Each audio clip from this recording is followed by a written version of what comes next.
Close your eyes.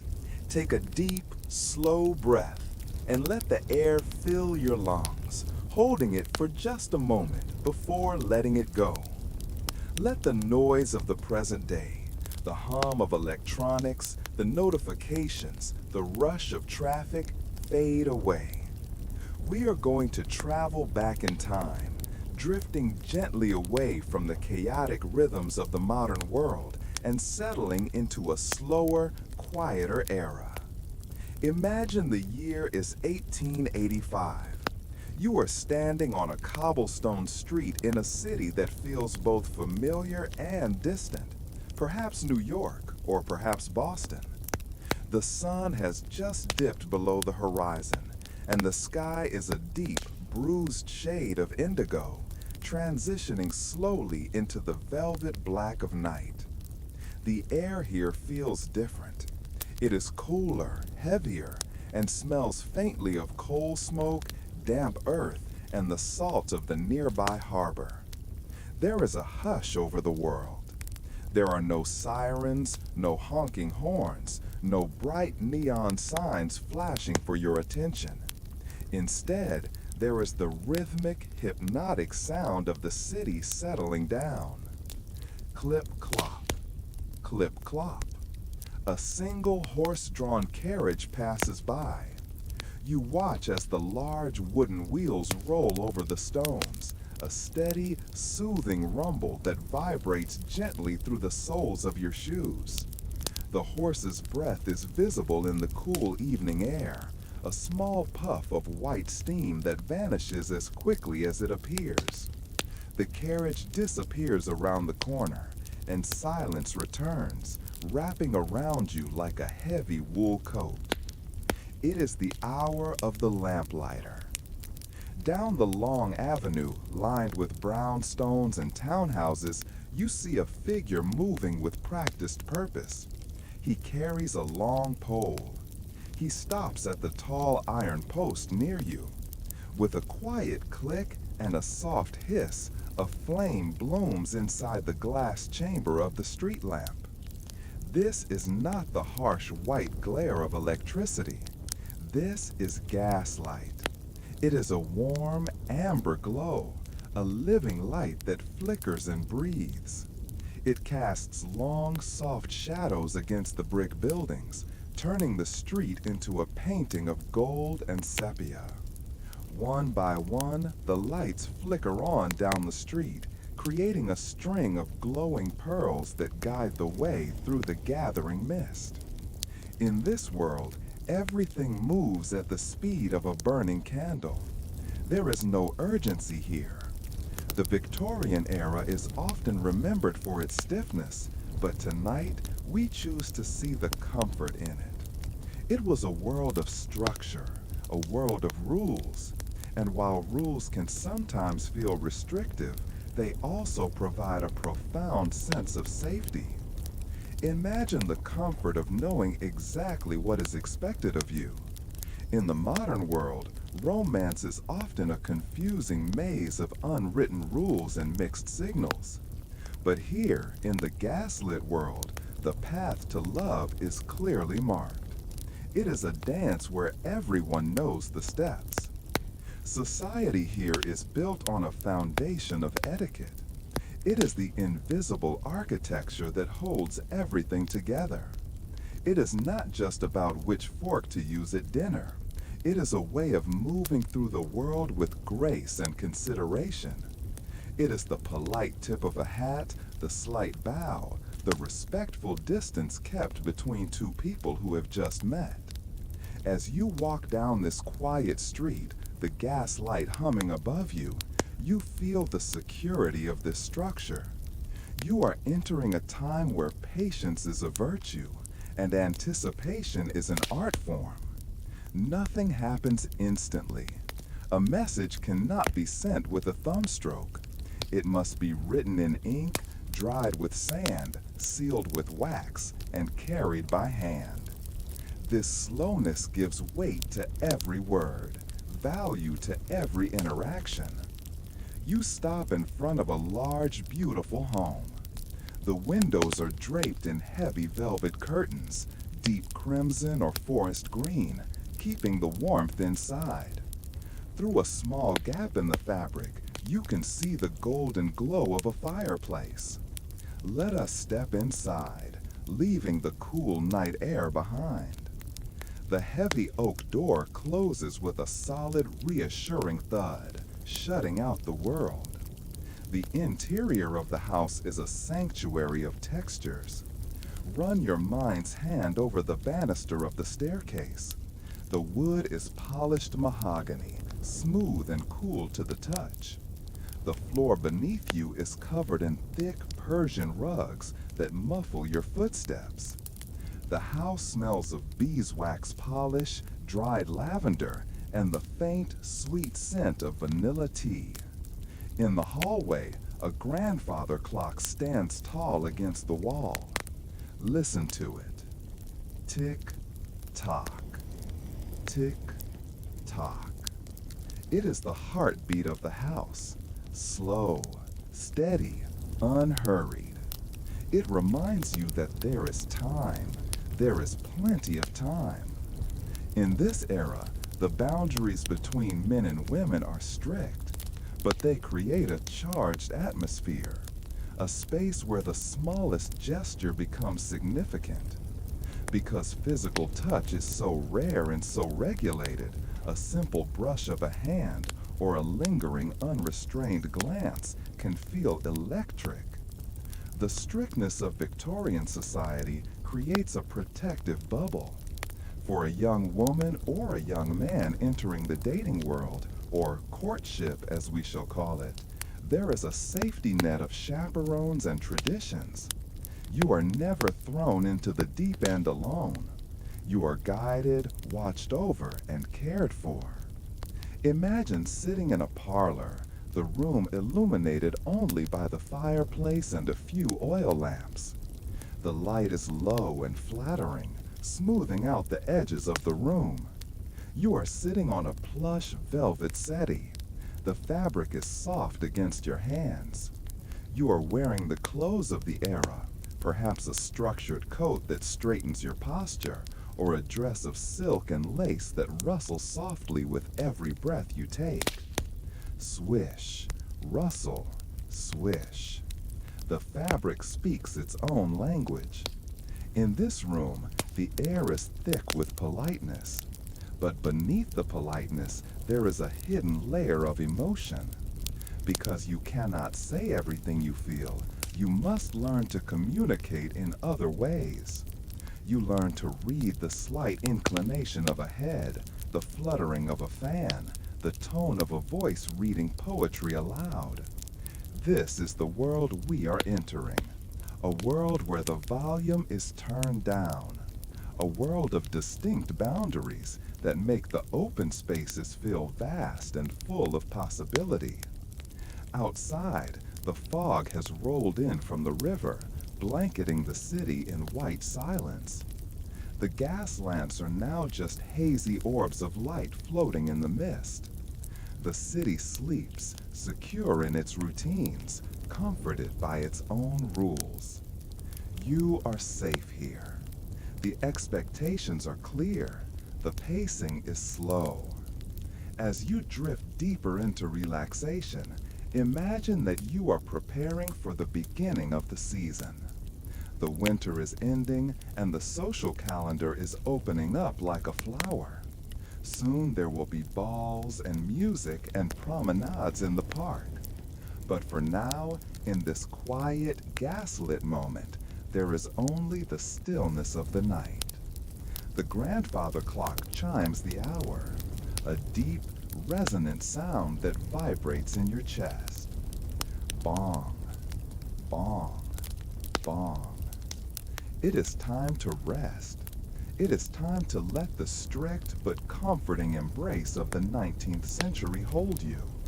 There is no rush to find love, no rush to make a match. The ritual has only just begun. The stage is set, the lights are dimmed, and the world is waiting, holding its breath, ready for the dance to begin. Feel your shoulders drop. Feel the tension leave your jaw. You are walking through the gaslit streets of your imagination, feeling the cool air, seeing the golden lights, hearing the clip-clop of the carriage fading into the distance.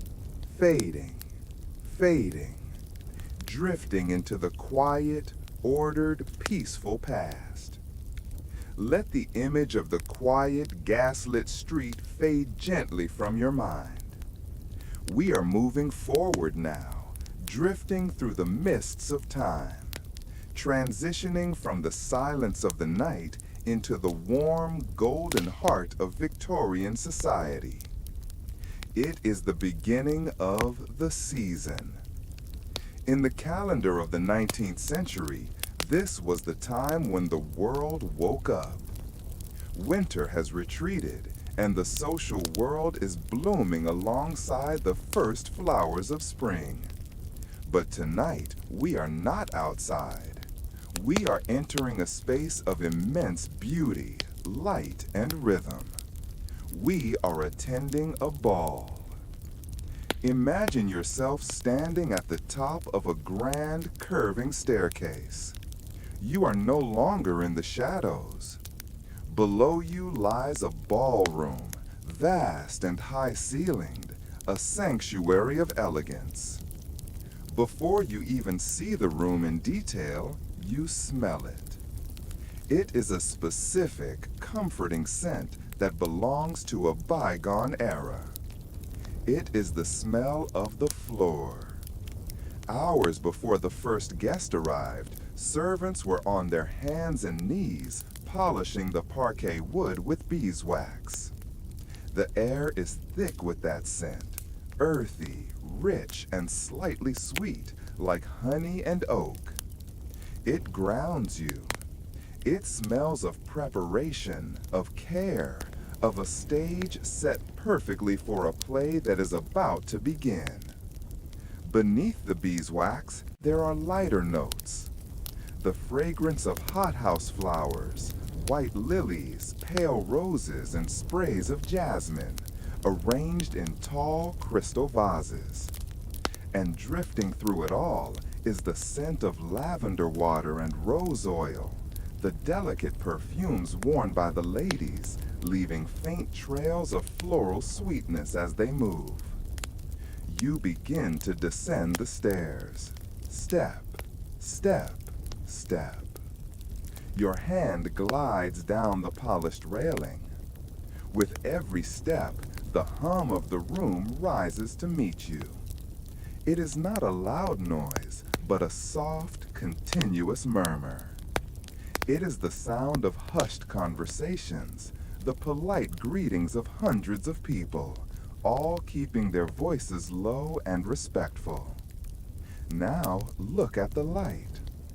Above the dance floor hang massive crystal chandeliers. They are heavy with hundreds of beeswax candles, or perhaps the soft hiss of gas jets. The light they cast is not the harsh, clinical white of modern bulbs.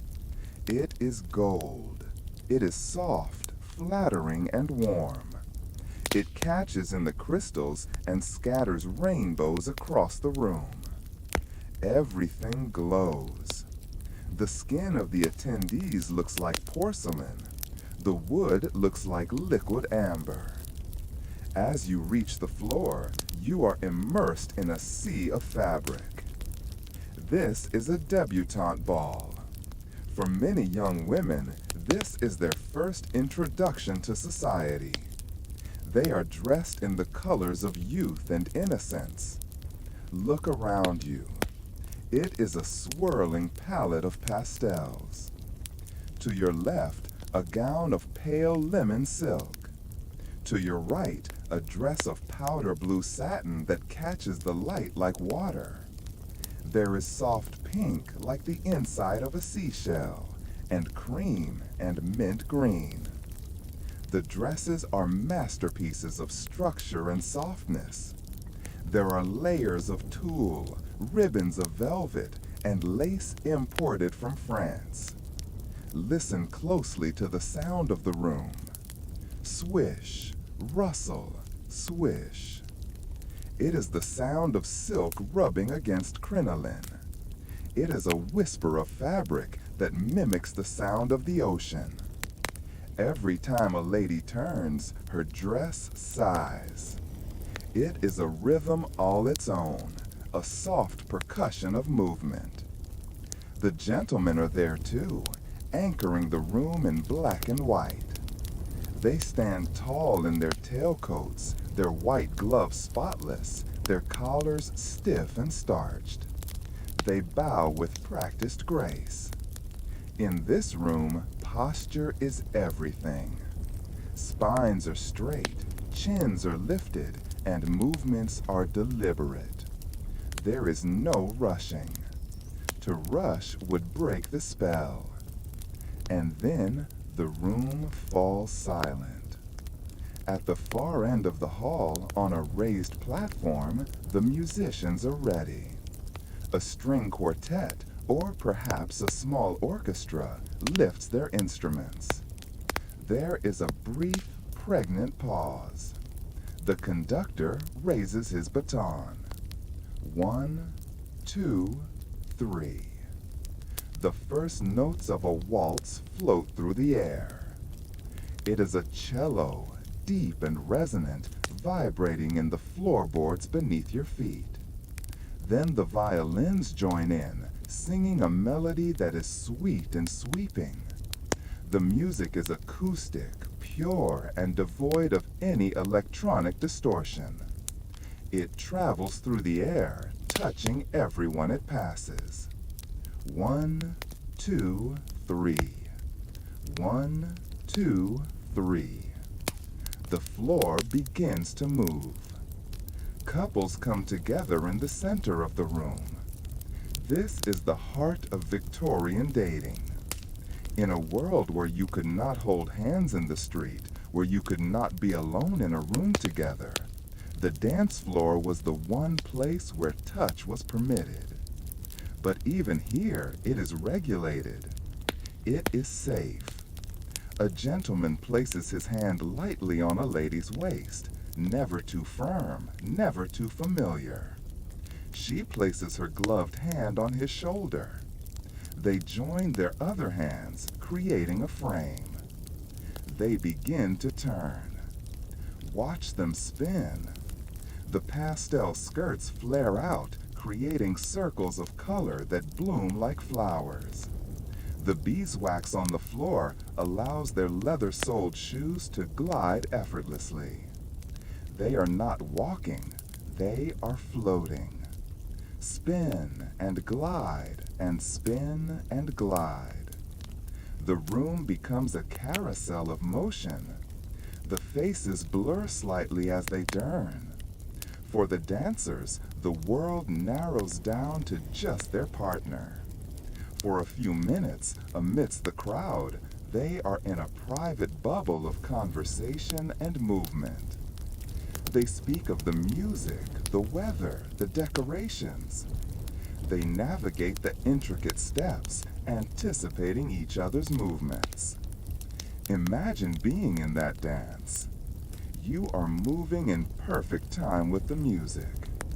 You feel the centrifugal force gently pulling at you, but your partner holds you steady.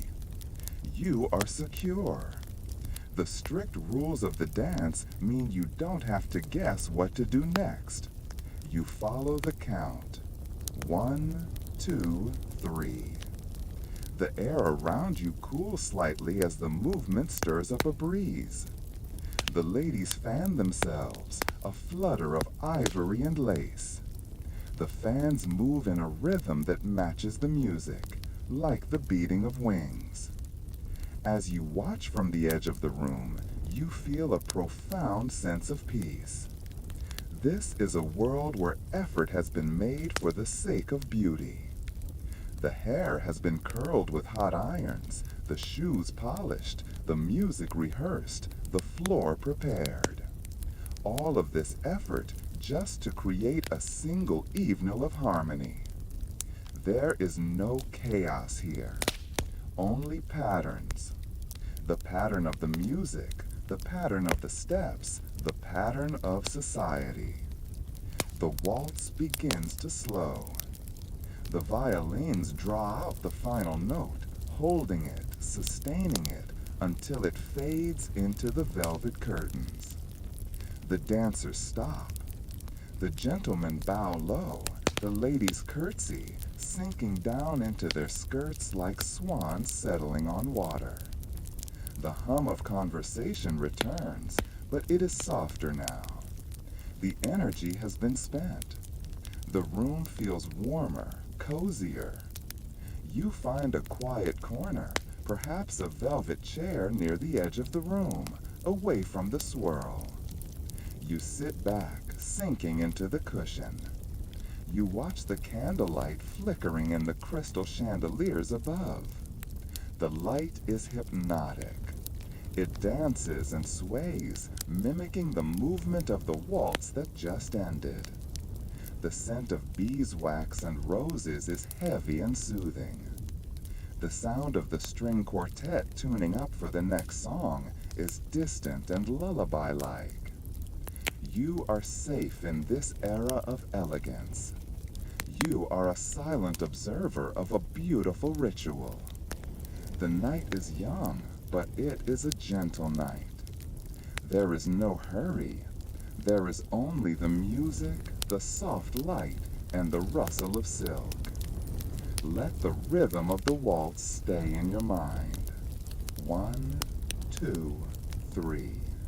Sleep. Deep sleep. Let the swirling colors of the pastel gowns fade into a soft, comforting gray.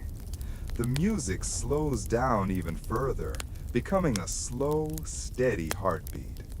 The ballroom dissolves into mist, leaving you feeling heavy, warm, and perfectly at rest.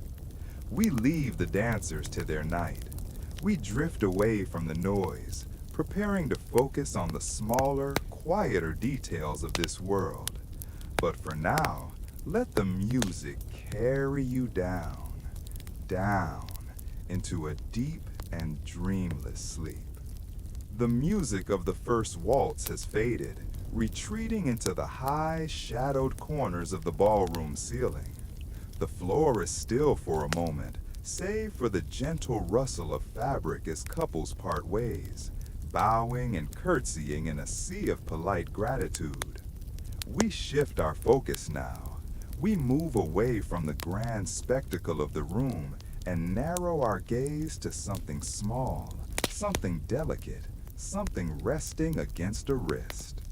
It is the dance card. In this era, romance is not a matter of chance. It is a matter of record. It is written down in graphite and ink. Imagine, if you will, looking down at your own wrist. Suspended from a ribbon of pale silk, perhaps dyed to match the sash of a gown, hangs a small booklet. It is no larger than the palm of a hand. The cover might be made of mother of pearl, cool and smooth to the touch, shimmering with iridescence in the gaslight. Or perhaps it is made of thick, creamy cardstock, embossed with a golden crest or a simple floral design. It feels solid, a tiny anchor in the swirling tide of the evening.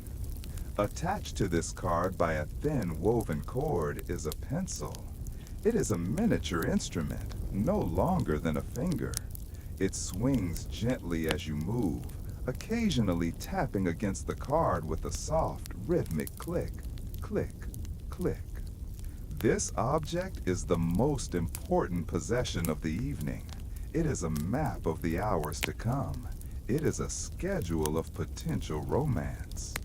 In the modern world, we are used to instant decisions, a swipe, a text, a nod.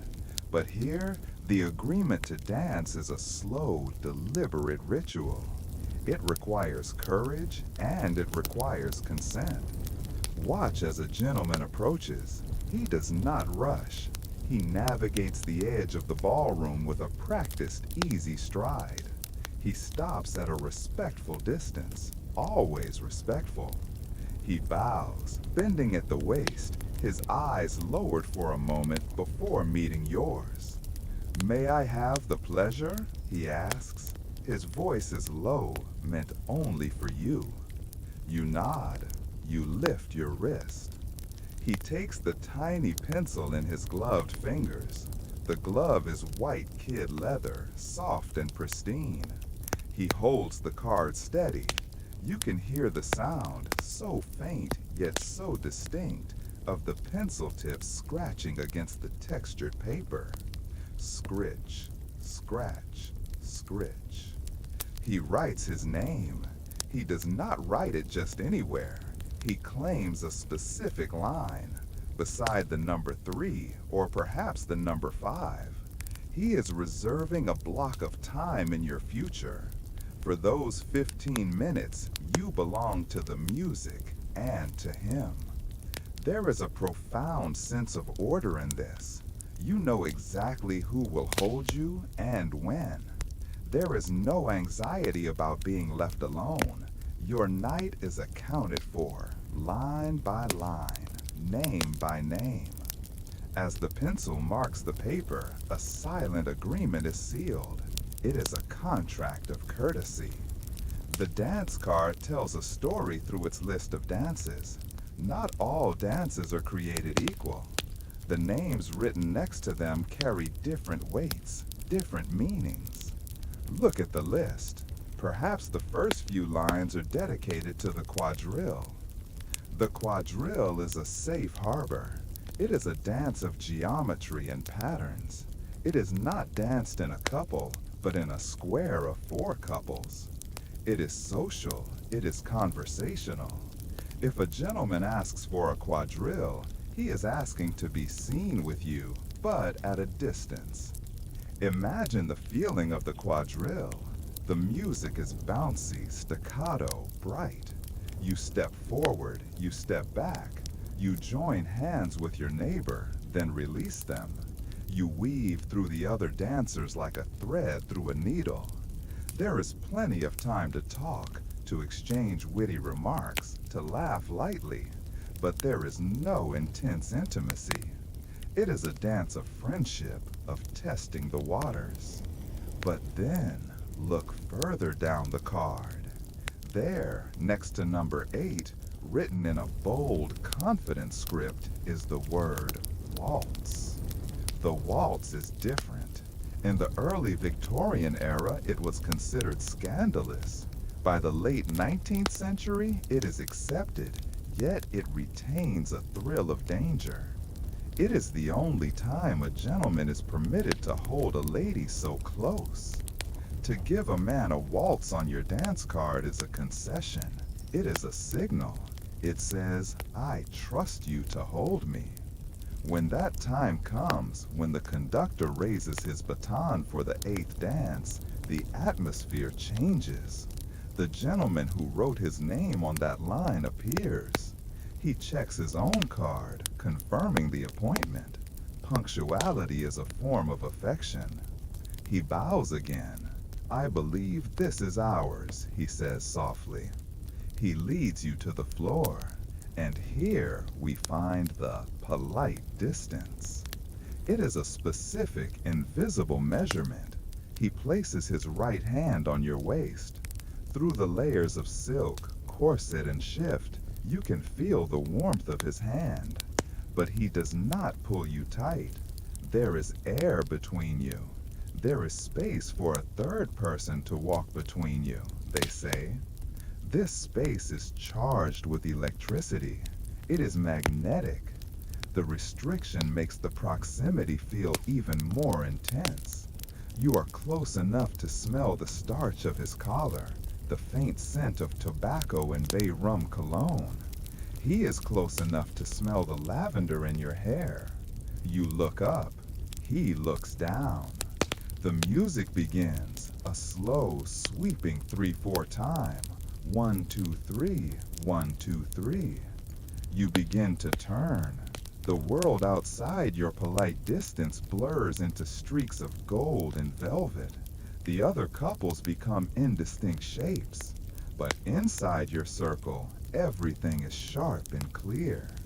Because you cannot embrace fully, you communicate through the tension of your frame. His hand is firm, guiding you safely away from other dancers. Your hand on his shoulder is light, responsive. You move as one entity, a ship on a calm sea. The dance card has orchestrated this moment. It has allowed this specific combination of people to exist in this specific moment of time. As the night goes on, the card hanging from your wrist gains weight. Not physical weight, but the weight of memory. The names written there are no longer just ink. They are memories of conversations, of jokes shared during a quadrille, of a shared silence during a waltz. The tiny pencil dulls, its graphite tip worn down by the signing of names. The silk cord swings a little more lazily. There is something deeply soothing about this finite nature of the evening. The card has a last line. The ball has a last song. Unlike the endless scroll of modern life, this experience has a beginning, a middle, and an end. Imagine looking at the card one last time. The names are a mix of handwriting, some slanted and elegant, some blocky and firm. It is a souvenir of popularity, of social success, but more than that, it is a record of connection. The room is growing warmer. The scent of the beeswax floor is mixing with the fading perfume of the flowers. The hum of the string quartet seems to slow down, mimicking the beating of a tired but happy heart. You feel a pleasant heaviness in your limbs. The feet that have danced the polka, the lancers, and the waltz are ready to rest. The hand that held the fan and the card is ready to be still. The ritual is complete. The names have been written. The promises have been kept. Hold on to that image of the dance card. The creamy paper, the golden edge, the gray pencil marks. It is a symbol of a time when people made appointments to see each other, when time was carved out and gifted to another person as a sign of respect. It is a silent agreement, a promise kept. Let the image of the spinning dancer slow down. Let the scratching sound of the pencil fade into silence. You are drifting away from the ballroom now, carrying the quiet satisfaction of a night well planned and beautifully executed. The pencil hangs still. The card is closed. The music of the ballroom has long since faded. The sun has risen and crossed the sky, and we now find ourselves in the golden, lazy hours of the mid-afternoon. It is the day after the ball, or perhaps a few days later. In the Victorian world, time flows like a slow river, unhurried and deep. The frantic energy of the dance floor is gone. It has been replaced by a different kind of tension, a quiet, polite, and hopeful expectation. We are stepping into the shoes of a gentleman today. Imagine you are standing on a tree-lined avenue. The air is crisp, carrying the scent of cut grass and the dusty warmth of sun-baked brick. You are dressed with care. A frock coat of dark wool, a high stiff collar that prompts you to hold your head high, and gloves of soft gray leather. In your pocket, you carry an object of immense power. It is small, unassuming, yet it holds the key to the future. It is the calling card case. Reach into your pocket in your mind. Feel the smooth, cool surface of the case. Perhaps it is made of silver, engraved with scrolling vines, or perhaps it is made of polished tortoiseshell. It fits perfectly in the palm of your hand. It has a comforting weight to it. You stop before a familiar house. It is the home of the young lady you danced the waltz with. The house is tall, imposing, and silent.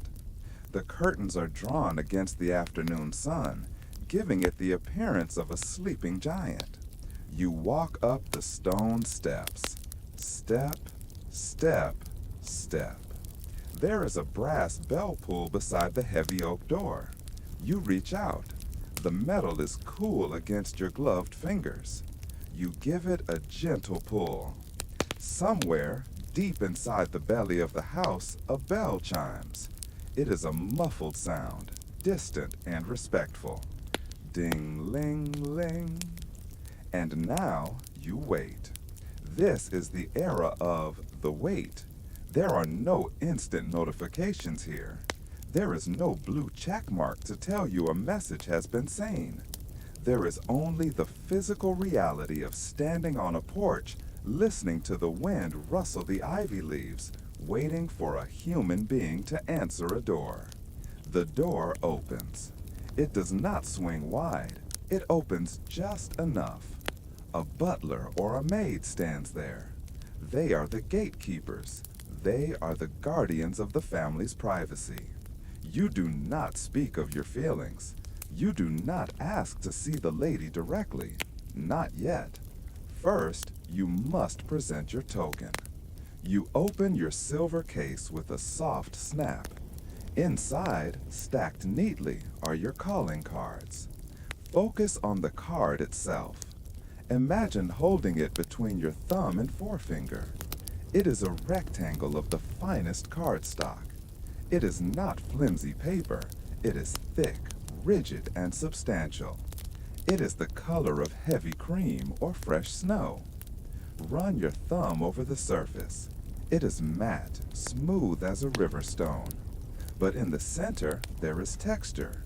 Your name is engraved in a flowing copperplate script. The ink is raised slightly above the paper. You can feel the curves of the letters, the loop of the L, the cross of the T. It is a simple object. Mr. Arthur J. Sterling. No phone number, no address, just a name, just an identity. The servant holds out a silver tray. This tray is a crucial part of the ritual. It shines in the afternoon light, polished to a mirror finish. You do not hand the card to the servant's hand. That would be too familiar. You place the card onto the cool, silver surface of the tray. Click. A tiny sound. The sound of a request being made. The sound of a question asked without words. I am here. May I enter? I shall see if the ladies are at home, the servant says. Now you are invited into the foyer. You step across the threshold, leaving the bright afternoon light for the cool, dim interior of the house. The door closes behind you, shutting out the street. Thud. You are in the limbo of the hallway. You have not yet been accepted into the inner sanctum of the parlor. You are in the waiting room of romance. The foyer is quiet. It smells of lemon polish and old wood. There is a tall mirror on the wall, framed in dark mahogany. You catch a glimpse of yourself, straightening your cuffs, adjusting your hat, which you now hold in your hand. Listen to the house. Somewhere upstairs, footsteps are moving, soft, muffled thuds on the ceiling. The servant is walking up the stairs, carrying the silver tray. You imagine the tray moving through the corridors, approaching the room where she sits. You imagine her picking up the card. You imagine her fingers touching the same paper yours just held. She reads the name. She glances at her mother, the chaperone. A silent conversation passes between them. A nod, a smile, or a shake of the head. Down in the foyer, you can do nothing but breathe. Inhale the scent of the dried flowers on the hallway table. Exhale the tension of the walk. There is a grandfather clock here too. Its pendulum swings with a hypnotic, slow rhythm. Tick-tock, tick-tock. Every second stretches out. This waiting is not agonizing, it is delicious. It is the feeling of suspension. In a world that moves so slowly, this pause allows you to savor the hope. You are standing in her house. You are breathing the same air. You are separated only by a flight of stairs and a piece of paper. This ritual serves a purpose. It protects everyone. If she is not at home, a polite fiction meaning she does not wish to see visitors, you will simply leave your card and depart. No feelings are crushed face to face. Dignity is preserved. But today, the house feels welcoming. You study the wallpaper, a pattern of vines and trellises. You trace the lines with your eyes. You feel the coolness of the marble floor through your shoe soles. Then you hear the footsteps returning. They are coming down the stairs. The rhythm is steady. You straighten your spine. You take a slow, deep breath, preparing yourself. The servant reappears at the bottom of the stairs. The silver tray is empty.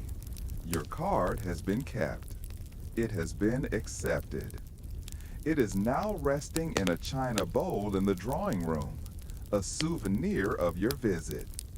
The ladies are in the parlor, sir. Will you please come this way? A wave of relief washes over you, warm and soothing. The gate has opened. The ritual has succeeded. You follow the servant down the hall. The movement feels effortless, like drifting on a current. You are moving deeper into the heart of the house, deeper into the warmth. The anticipation transforms into a gentle contentment. The paper card has done its work. The formalities have been observed. The texture of the card, the shine of the tray, the ticking of the clock. They were all steps in a dance that has led you here, to this open door. As you walk toward the parlor, let the image of the foyer fade. Let the ticking clock slow down until it matches the beating of your own heart. You are welcome here. You are expected. Hold on to the feeling of the thick, smooth cardstock in your memory. The feeling of doing things the right way. The feeling of patience rewarded. Tick, tock. Slow, steady. The door to the parlor opens, releasing a spill of warm golden light and the scent of brewing tea.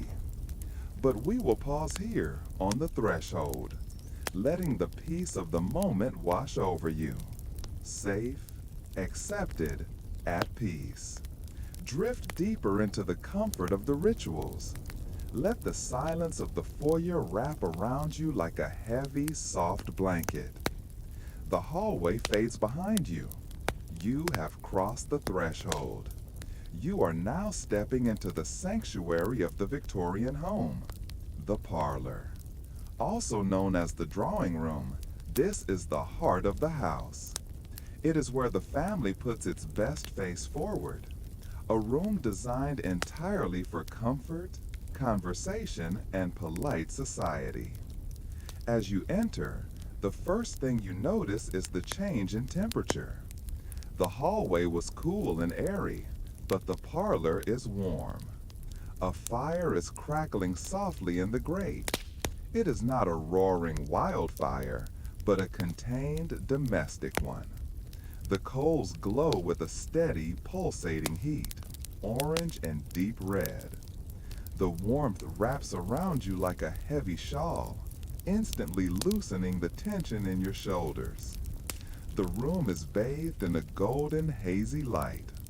It is late afternoon. The sun is streaming through the tall windows, but its brightness is softened by layers of lace curtains. The lace patterns, roses, vines, geometric shapes, cast intricate shadows on the carpet. Dust motes dance in the shafts of light, swirling slowly, suspended in the air. Even the dust here seems to move with a sense of calm. You take a seat. In this era, furniture is designed to hold you. You sit on a settee upholstered in crushed velvet, perhaps a deep burgundy or a moss green. The fabric is soft beneath your hands. You run your palm over the nap of the velvet, smoothing it down. It is a tactile, soothing motion, smooth and soft. But you are not alone. Across the room, seated in a high-backed wing chair, is the chaperone. It might be the young lady's mother or an aunt. In the modern mind, we might think of a chaperone as a guard, a stern warden. But in this warm, gaslit memory, she is simply a part of the landscape. She provides a sense of safety. Her presence means that nothing can go wrong. No rules will be broken. You can relax because she is holding the space for you. She is occupied. Perhaps she is reading a leather-bound book, the pages turning with a soft, dry whisper every few minutes. Or perhaps she is knitting. Listen to the sound of her needles. Click, click, click. It is a rhythmic, metallic heartbeat. It is a sound of industry and peace. Click, click, click. It tells you that life is continuing, steady, and unbroken. She is there, but she is also distant, allowing you a semblance of privacy within the public space. And then, the centerpiece of the visit arrives, the tea. A maid enters, silence in her movements. She places a large silver tray on the low table between you and your companion. This is not just a drink, it is a ceremony. It is a ritual of porcelain and steam. Focus on the sounds of the tea service. They are delicate, high-pitched, and crystal clear. The teapot is heavy, made of silver or floral china.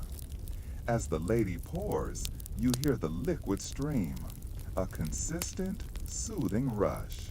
Splash, swirl. Then the spoon touches the cup. Ching. It is a tiny bell-like sound. The silver spoon stirs the sugar and milk into the dark tea. Clink, clink, clink. It is a gentle percussion, musical and polite. The cup is handed to you. It is bone china, so thin it is almost translucent. You can feel the heat of the tea radiating through the delicate material, warming your fingertips. You hold the saucer in one hand and the cup in the other. The balance requires your attention. It grounds you. You cannot be anywhere else but here, holding this warm, fragrant cup. Smell the steam rising from it. It is Earl Grey. The scent of bergamot, citrusy and floral, mixes with the smoky scent of the coal fire and the vanilla notes of old books. It is the perfume of comfort. You take a sip. The tea is hot, sweet, and restorative. Now the conversation begins. In this room, under the watchful eye of the chaperone and the comforting weight of the velvet furniture, conversation is an art form. You are sitting close enough to speak without shouting, but far apart enough that your knees do not touch. Because physical touch is forbidden, the voice becomes the connection. You speak of safe things. You talk about the novel everyone is reading. You talk about the weather, the fog that rolled in this morning, the promise of spring rain. You talk about the upcoming flower show. But listen to the tone. The words are simple, but the voices are low and soft. In this quiet room, every sentence feels significant. You learn to listen to the pauses. You learn to read the eyes. When she laughs, it is a quiet sound, muffled by the heavy drapes and the thick carpet. When you speak, you lean in slightly, just an inch. That inch is a journey. The chaperone's knitting needles continue their rhythm. Click, click. She is the metronome of the room. She ensures the tempo of the courtship remains slow. There is no rush to get to the next stage. There is no hurry to define the relationship. For now, it is enough just to sit here, drinking tea in the golden hour of the afternoon. Time seems to expand in the parlor. There are no clocks ticking loudly here. Perhaps there is a mantel clock, but its sound is buried under the crackle of the fire. The minutes stretch out. A single hour feels like an entire afternoon. You watch the sunlight move across the floor. Slowly, imperceptibly, the golden rectangle of light shifts from the rug to the leg of the table, then to the hem of her dress. It is a sundial of shadow and light. You feel a heavy, pleasant drowsiness settling over you. It is the tea-drunk feeling, warm belly, relaxed muscles, a mind that has stopped racing. The strict posture you held when you entered has softened. You are sinking deeper into the settee. The visual details of the room begin to blur slightly. You focus on the small things. The intricate carving on the leg of the table, a lion's paw clutching a ball. The pattern on the china cup, blue willows and tiny birds. The way the steam from the tea curls into the air and vanishes. Curl and vanish. Rise and fade. The chaperone turns a page. Swish. The fire shifts. Crackle. The teacup touches the saucer. Clink. These are the only sounds in your world. The busy streets outside, the demands of business, the noise of the city, they do not exist here. The heavy velvet curtains have blocked them out. You are in a capsule of etiquette and calm. There is something deeply restful about being supervised. It means you don't have to make any difficult decisions. The rules are set. The boundaries are clear. You are free to simply be. As the teapot empties and the light begins to fade from gold to a dusky blue, the visit draws to its natural close. But there is no sadness in the ending. It is simply the completion of the ritual. You have sat, you have spoken, you have shared the warmth of the fire and the tea. You feel a sense of accomplishment. In a fast-paced world, you have spent an hour doing nothing but connecting with another person in the quietest way possible. Imagine placing your empty cup down on the tray. The sound is final but gentle. Clink. The conversation trails off into a comfortable silence. The chaperone stops her knitting. She looks up and smiles, a benevolent, sleepy smile. The room is dimming now. The firelight is becoming the dominant light, casting long, dancing shadows on the walls. The atmosphere is thick with coziness, heavy with the scent of lavender and smoke. You are safe, you are warm, you are content. Let the scene of the parlor linger in your mind, the velvet against your skin, the taste of the sweet tea, the rhythmic clicking of the needles. Click, click, sleep. Click, click, sleep. Let the warmth of the coal fire seep into your bones, relaxing every muscle, heavying every limb. The parlor is fading into the shadows, leaving you wrapped in the comfort of a quiet Victorian afternoon. Drifting, drifting, waiting for the next slow, beautiful chapter to begin. Leave the warm tea-scented air of the parlor behind. We are moving now, stepping out of the house and into a space that is alive, breathing, and filled with secrets. We are entering the garden, or perhaps more specifically, the conservatory. Imagine a cathedral made of glass and iron, glowing in the soft light of the morning. You push open the heavy door. Cree-ha! Immediately the air changes. It is warmer here, humid and thick. It embraces you like a soft, damp blanket. But it is the smell that hits you first. It is an intoxicating perfume, a symphony of nature. Breathe it in, deeply. It is the scent of damp, rich earth, dark and fertile. It is the green, sharp scent of crushed leaves and ferns. And riding on top of it all is the heavy, sweet, cloying fragrance of 1,000 blooming flowers. Jasmine, heliotrope, gardenia. The air is so thick with scent you can almost taste it. In the Victorian era, silence was often mandatory. There were things you could not say aloud. Passion was private. Desires were hidden. And so a new language was born, a language without words, a language of petals, stems, and thorns. They called it Floriography. Imagine standing at a potting bench. The wood is worn smooth and stained with soil. Before you lie the tools of this silent language, a pair of sharp shears, a spool of silk ribbon, and buckets of fresh water-beaded flowers. You are about to write a letter, but you will not use ink. You will use blooms. This is the construction of the tussie-mussy, a small, tight bouquet no larger than a saucer, designed to be held in a hand or pinned to a dress. Every single stem has a meaning.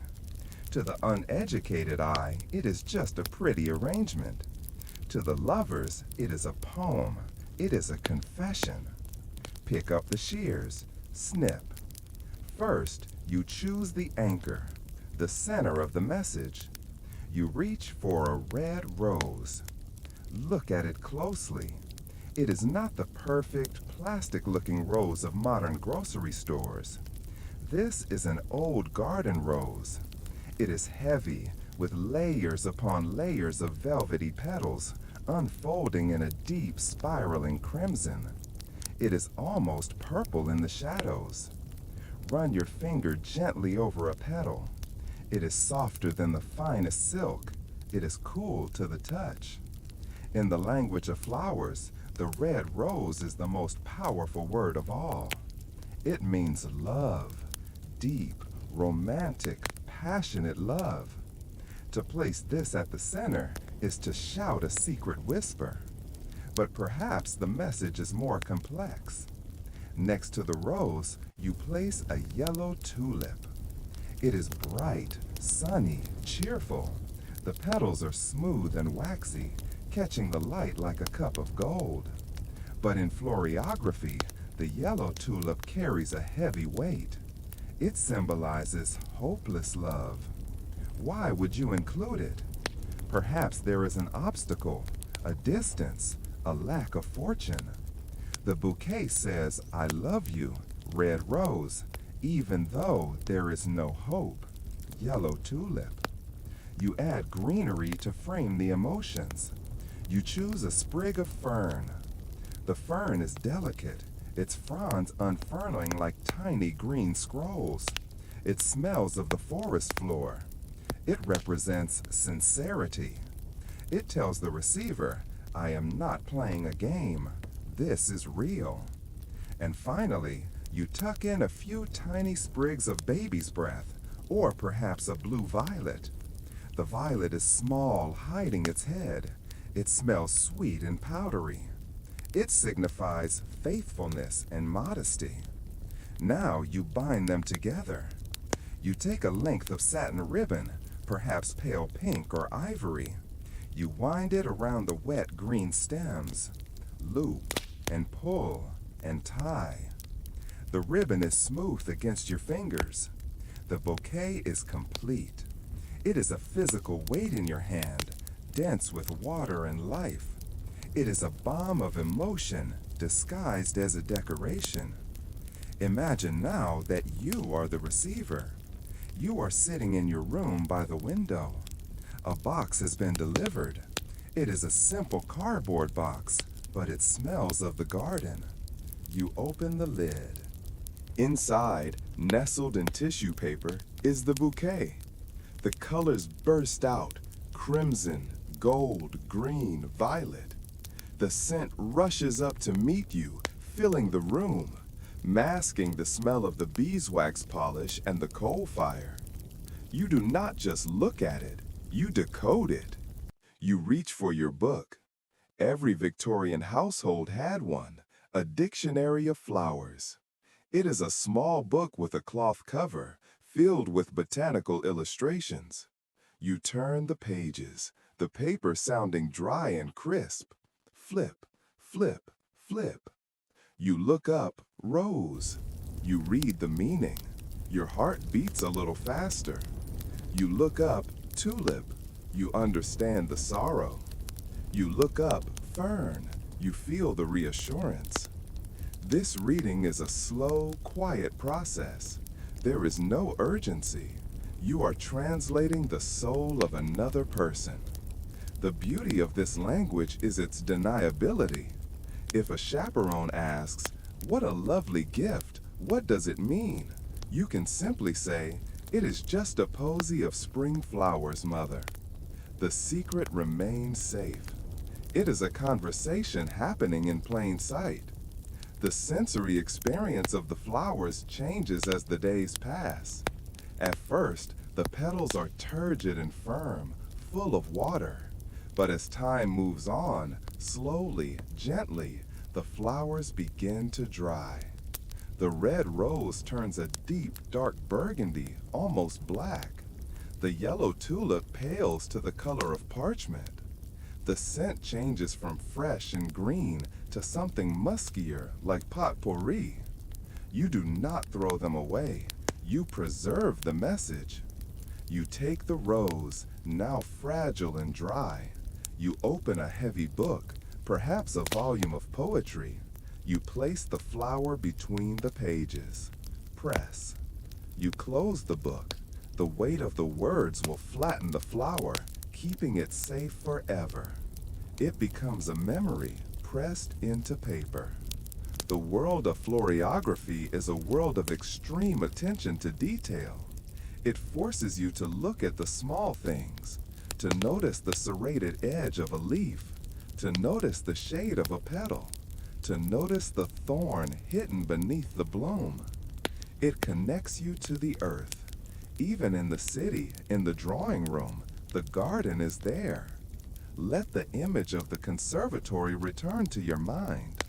The light filtering through the glass is green and hazy. The air is warm and still. Hear the distant sound of water dripping from a leaf. Drip, drip, drip.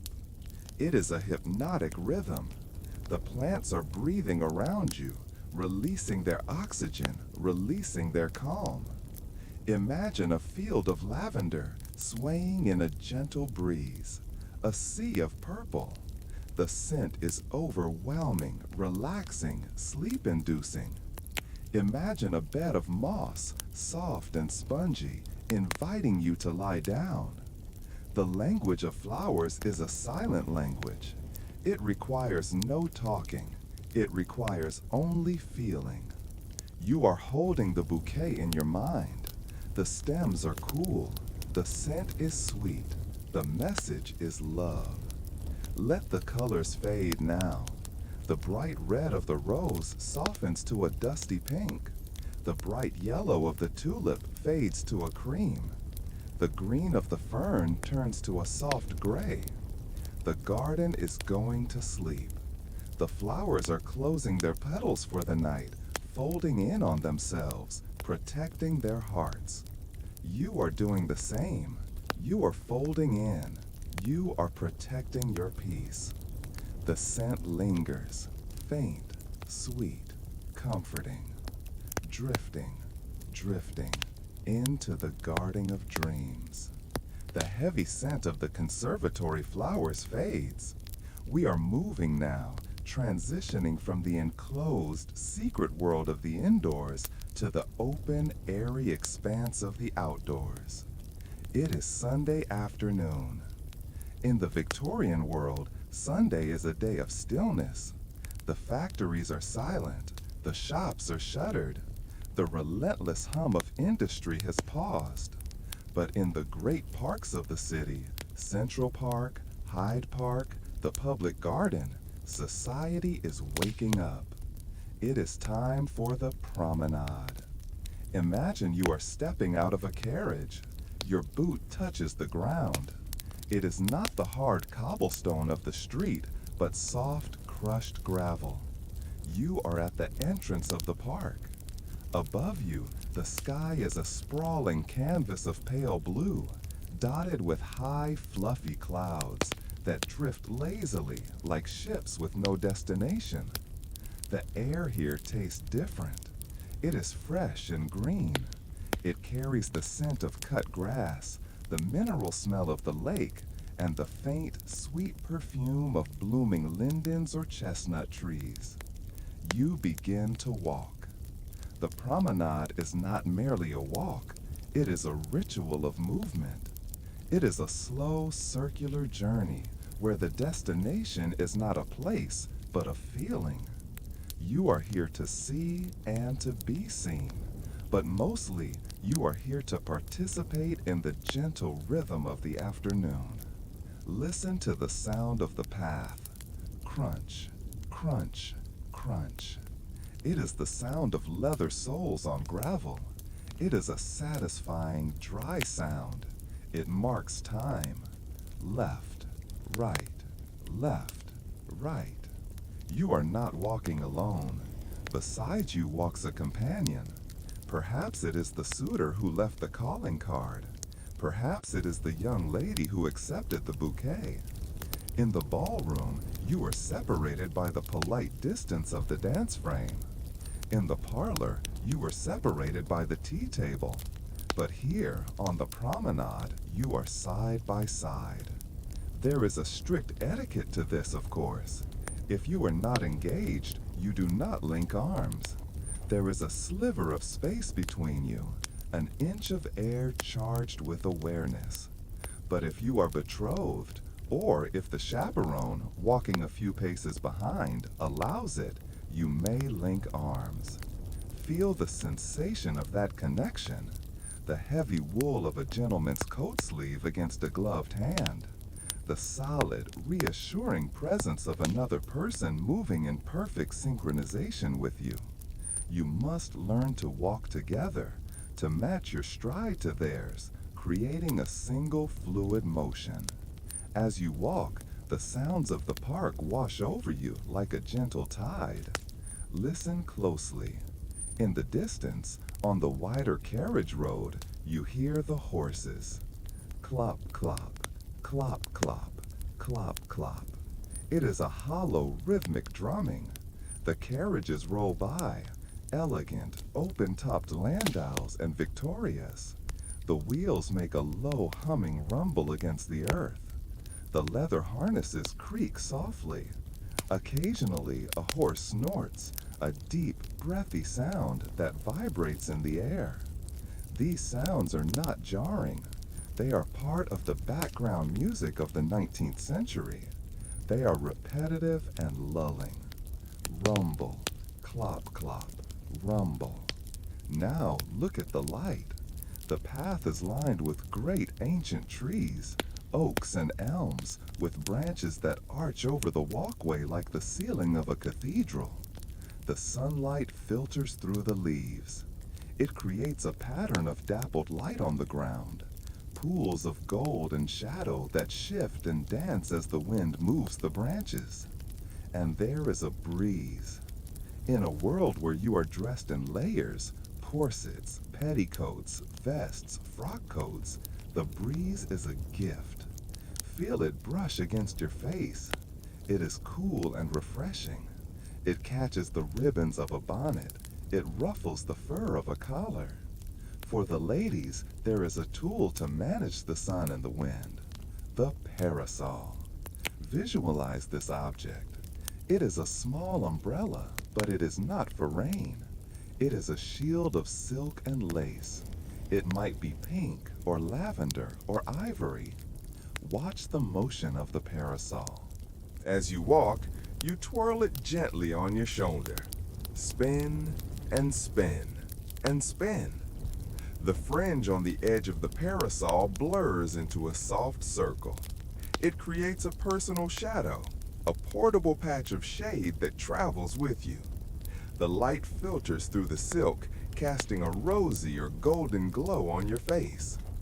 The twirling of the parasol is hypnotic. It mimics the wheels of the carriages. It mimics the turning of the earth. Twirl, shadow, twirl, light. As you continue your stroll, you pass other couples. Everyone is moving at the same leisurely pace. There is no running in a Victorian park. There is no rushing to a meeting. To rush would be undignified. You nod to people you know, a tip of the hat, a slight inclination of the head. Good afternoon. The voices are low, carried away by the wind. The path curves gently, leading you toward the water. There is a lake in the center of the park. The surface of the water is glass smooth, reflecting the green trees and the blue sky. On the water, there are rowboats. You watch them glide.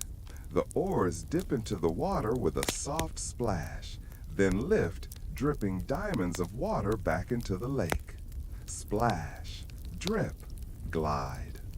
The motion is smooth and effortless. Walking side by side, you fall into a comfortable silence. You do not need to speak. The rhythm of your steps is conversation enough. You are sharing the view. You are sharing the breeze. You are sharing the afternoon. You feel the gravel beneath your feet, grounding you. You feel the warmth of the sun on your back. You feel the cool shadow of the trees as you pass beneath them. This is a modest intimacy. It is not about grand gestures. It is about the simple act of moving in the same direction as someone else. It is about slowing your life down to match the pace of another. The afternoon wears on. The sun begins to dip lower in the sky, turning the light from white to a deep, rich amber. The shadows stretch out, long and thin, across the grass. The air begins to cool. The breeze picks up slightly, rustling the leaves overhead. Rustle, shh, rustle, shh. The trees are whispering to you. They are telling you to let go, to let the week fall away, to let the worries of the modern world dissolve into the green landscape. You are just a figure in a painting now, a silhouette walking down a long, tree-lined path. The sound of the carriage wheels is fading into the distance, becoming a soft heartbeat. Clop, clop, fade, fade. The parasol stops spinning. You fold it down, the silk collapsing with a soft whoosh of air. You are tired, but it is a good tiredness. It is the fatigue of fresh air and gentle movement. Your legs feel heavy and relaxed. Your breathing is deep and slow, matched to the rhythm of the wind in the trees. The promenade is ending. The park is quieting down.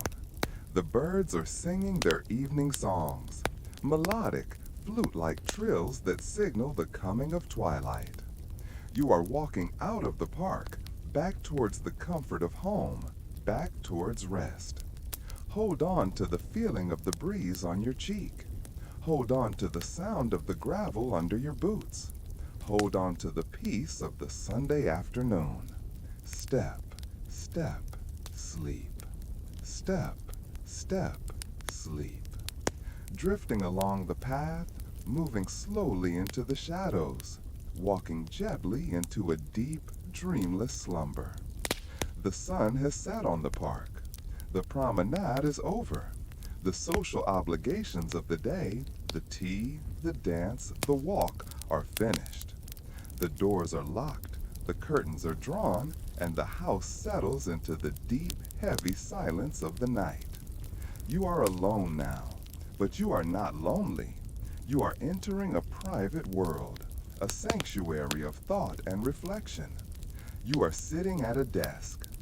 Imagine this desk.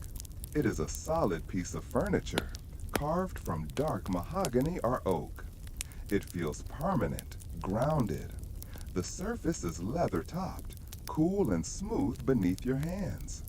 A single oil lamp casts a pool of warm yellow light, creating a circle of visibility in the dark room. Outside, rain has begun to fall. Patter, patter, patter. It taps gently against the window pane, a soft rhythmic drumming that seals you inside. Before you lies a sheet of paper. This is not the flimsy, bright white paper of the modern office. This is parchment or heavy bond paper. It is cream-colored, thick and textured. If you run your fingertips over it, you can feel the grain. It smells of cotton and dried mills. It is a blank canvas waiting for your voice. To your right sits the inkwell. It is made of heavy glass with a silver lid. You flip the lid open. Click. The smell of the ink rises to meet you. It is a sharp, chemical, earthy scent. The smell of iron gall and oak. It is the smell of permanence. You pick up the pen. It is a dip pen. The shaft is made of polished wood or perhaps mother of pearl, balanced perfectly for the hand. The nib is metal, sharp and gold-tipped. You dip the pen into the well. Dip. You pause to let the excess ink drip off. Drip. And then you bring the nib to the paper. In the Victorian era, communication was not a quick exchange. It was a meditation. You couldn't backspace, you couldn't delete. You had to know what you wanted to say before the metal touched the page. This required a slowing down of the mind. It required you to breathe. You begin to write. Listen to the sound. It is one of the most soothing sounds in the world. Scritch, scratch, scritch. The metal nib glides over the textured paper. It sings a scratchy, rhythmic song. It is the sound of thoughts becoming physical. Loop and cross and dot. You watch the ink flow. It comes out wet and glistening, a deep midnight blue or a jet black. As it hits the air, it begins to dry, settling into the fibers of the paper. You are writing a letter to the one you walked with in the park. Because you cannot text them good night, you must pour all your feelings into these lines. You describe the sunset. You mention how much you enjoyed the silence of the walk. You quote a line of poetry. The act of writing is slow. Your hand moves across the page, line by line, filling the empty space with elegant loops and script. The rhythm of the writing matches the rhythm of the rain outside. Scritch, scratch, patter, patter. Time loses its meaning here. There is no clock on a screen staring at you. There is only the level of ink in the pen and the space remaining on the page. An hour might pass, maybe two. You are in a flow state, disconnected from the world, connected only to the person who will eventually hold this paper. When the letter is finished, you lay the pen down. Clack. You sit back and exhale. A sense of completion washes over you. But the ritual is not over. The letter must be sealed. You reach for a stick of sealing wax. It is a long, slender rod, deep crimson red. You light a small taper candle. The flame dances, yellow and blue. You hold the wax over the flame. Watch it melt. The heat softens the hard stick. A heavy red droplet forms at the tip. It hangs there for a moment, trembling, heavy with potential. Drip. It falls onto the back of the folded letter. Then another drop, and another. A pool of hot, liquid red wax forms on the paper. The smell of the melting wax fills the small circle of light. It is a smoky, pine-like scent, rich and aromatic. Quickly, before it hardens, you take your seal. It is a heavy brass stamp, perhaps engraved with your initial or a small symbol, a dove, an anchor, a heart. You press the cold metal into the hot wax. Press. You hold it there for a count of 3. 1, 2, 3. You lift it away. The wax has hardened. It now bears your mark. The letter is sealed. It is a secure packet, a secret protected by the red shell. Now begins the wait. In our modern world, we panic if a reply takes 10 minutes. But in this gaslit era, the wait is part of the romance. It is a slow, delicious stretching of time. You place the letter on the hall table. Tomorrow, the post will take it. And then, silence. Days will pass. Rain will fall. The sun will rise and set. The letter is traveling. It is being carried by hands, by carriage, perhaps by train. It is moving across the city or across the country. You go about your week. You pour tea. You read books. You arrange flowers. But underneath it all, there is a hum of anticipation. Is it there yet? Has it been read? This waiting creates a space for daydreaming. Because you cannot know instantly, you are free to imagine. You imagine them opening the seal. You imagine their eyes scanning the lines you wrote. And then, the return journey begins. Imagine it is 3 days later. You are sitting by the window. The postman arrives. Rat-a-cat-tat. The sound of the knocker on the door. Your heart gives a slow, heavy thud of excitement.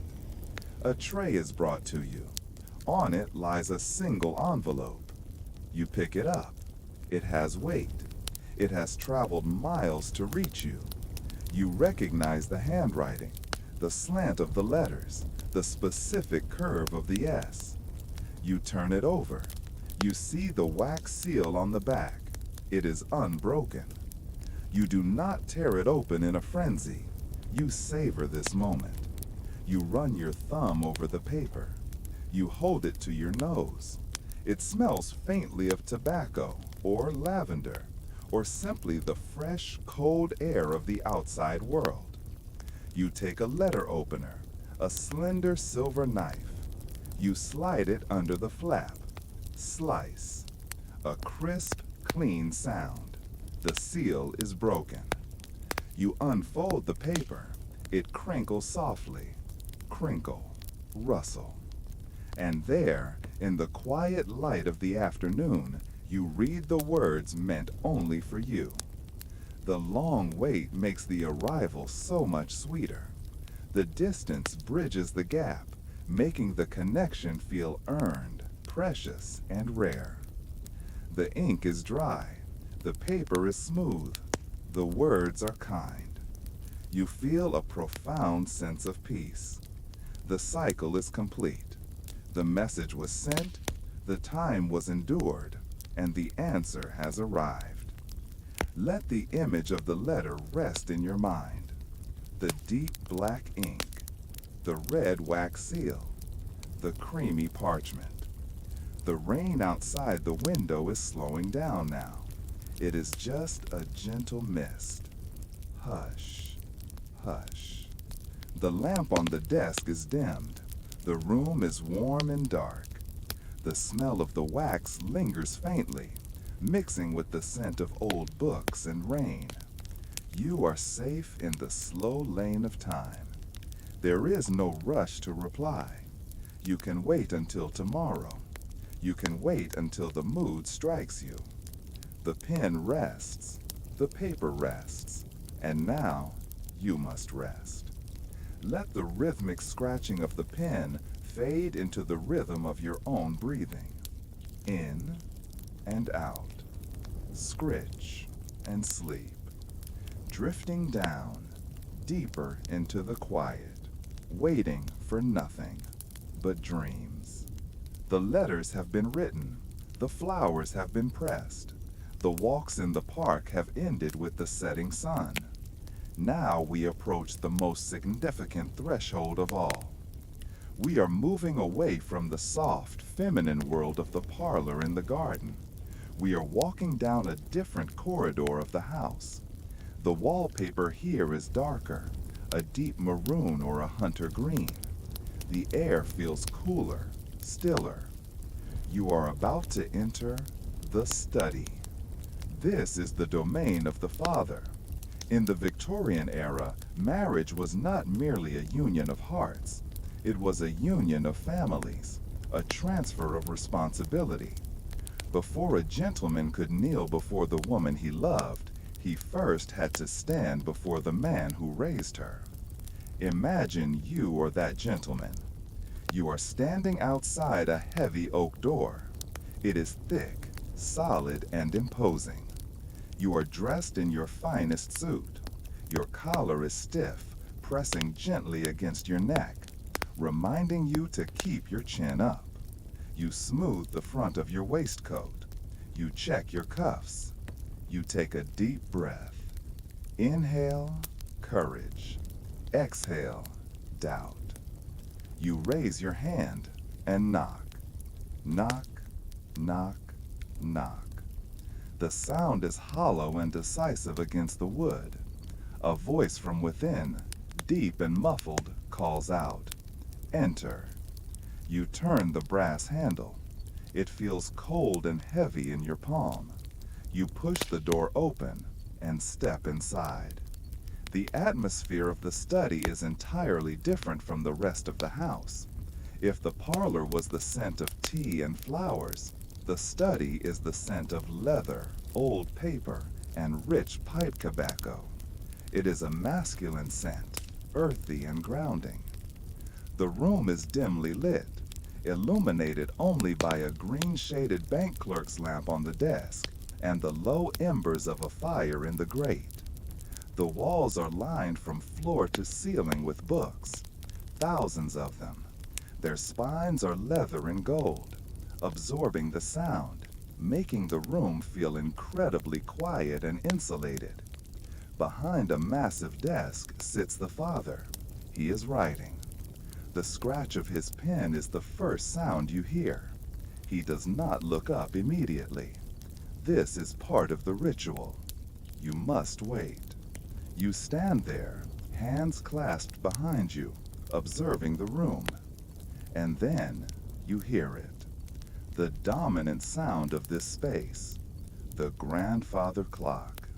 It stands in the corner, a towering sentinel of wood and brass. It is older than anyone in the room. Its pendulum swings with a weight and a gravity that commands attention. Tick, tock, tick, tock. The sound is slow, so incredibly slow. It seems to stretch the seconds out. It is a heavy, metallic heartbeat that resonates in your chest. Tick, wait for it. Tock. It reminds you that this moment is serious. It reminds you that you are asking for a lifetime. The father places his pen in the stand. Clink. He blots the paper. He closes the ledger. Finally, he looks up. "Good evening, sir," he says. His voice is calm, devoid of the social flutter of the ballroom. "Good evening," you reply. Your voice sounds louder than you expected in this quiet room. You are invited to sit. The chair before the desk is made of leather.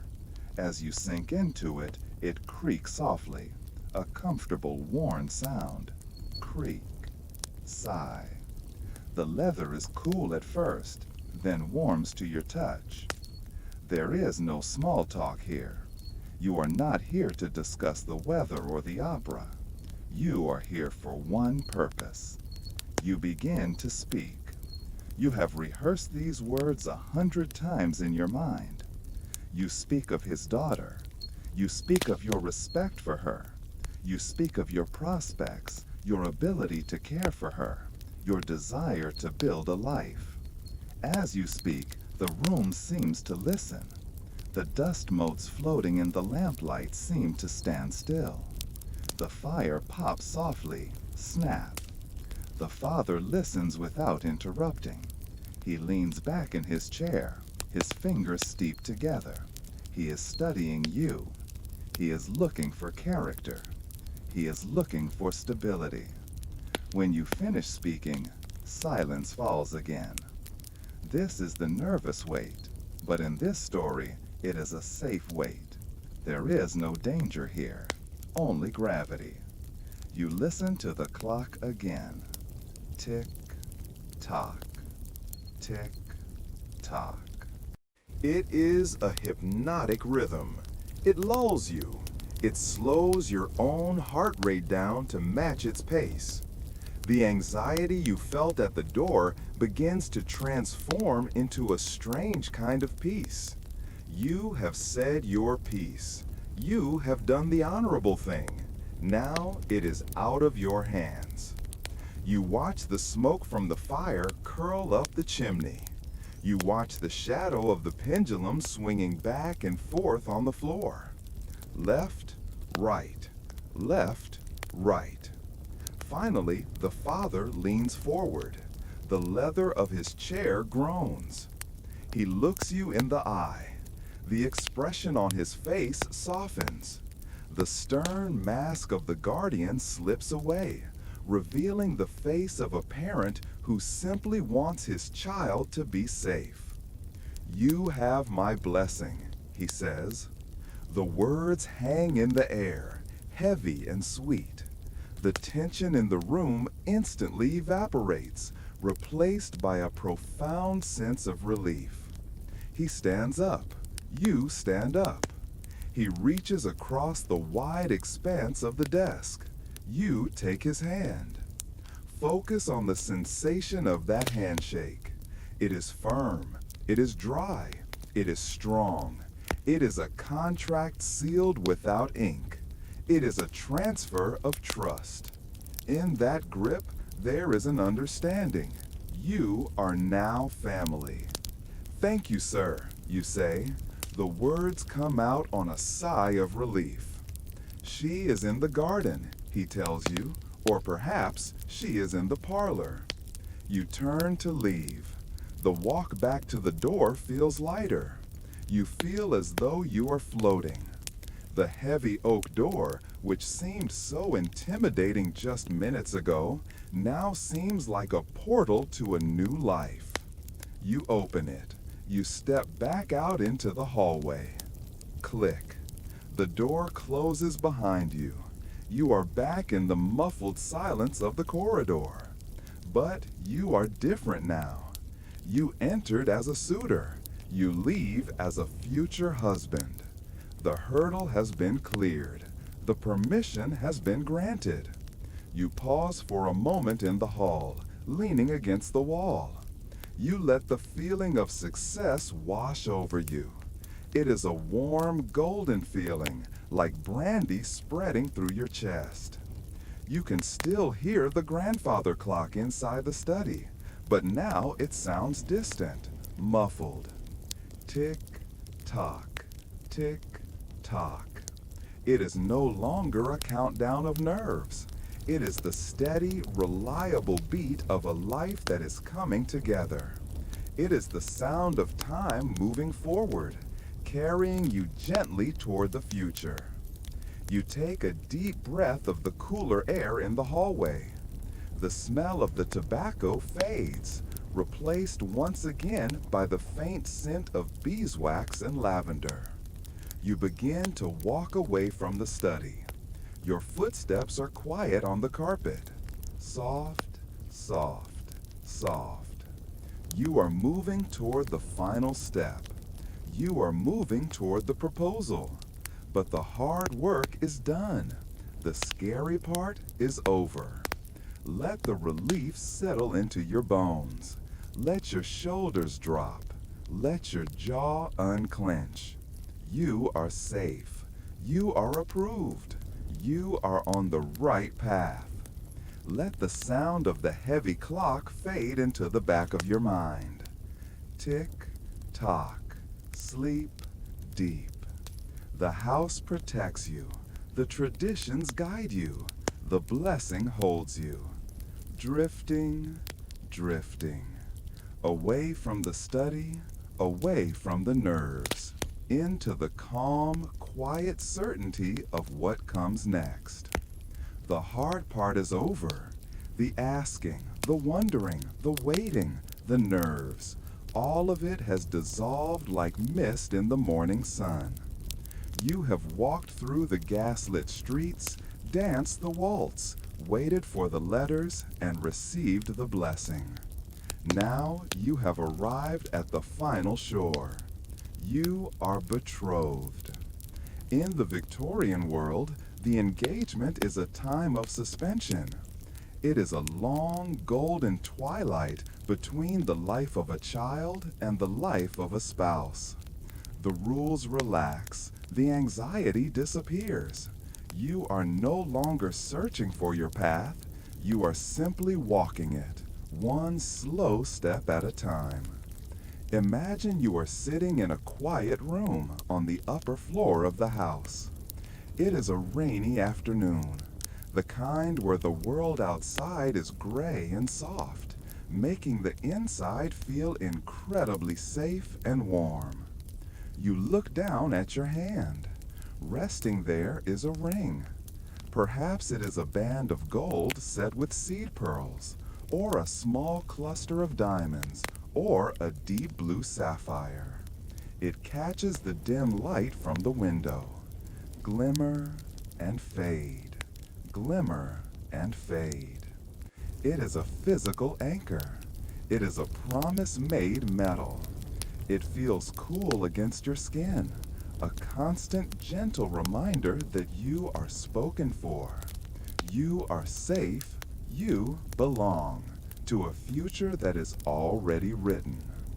Around you, the room is filled with the scent of cedar and dried lavender. You are sitting before a large open chest, a hope chest, or a bottom drawer. This is the ritual of the trousseau. For months, you have been preparing for this. Now, in the quiet peace of the betrothal, you are organizing the linens for your new life. There is something deeply hypnotic about handling fabric. It is a sensory experience that grounds you in the present moment. Reach out in your mind and touch the fabrics. First, there is the linen.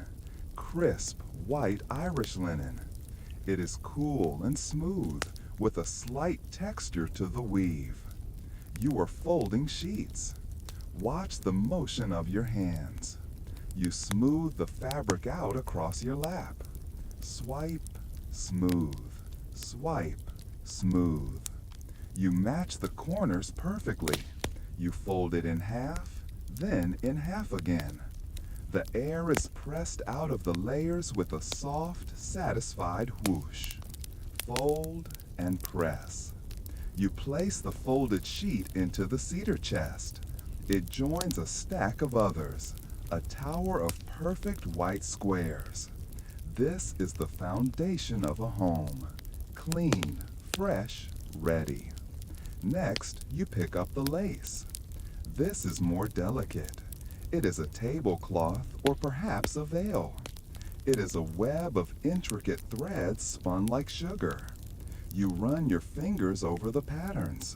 Roses, leaves, tiny knots.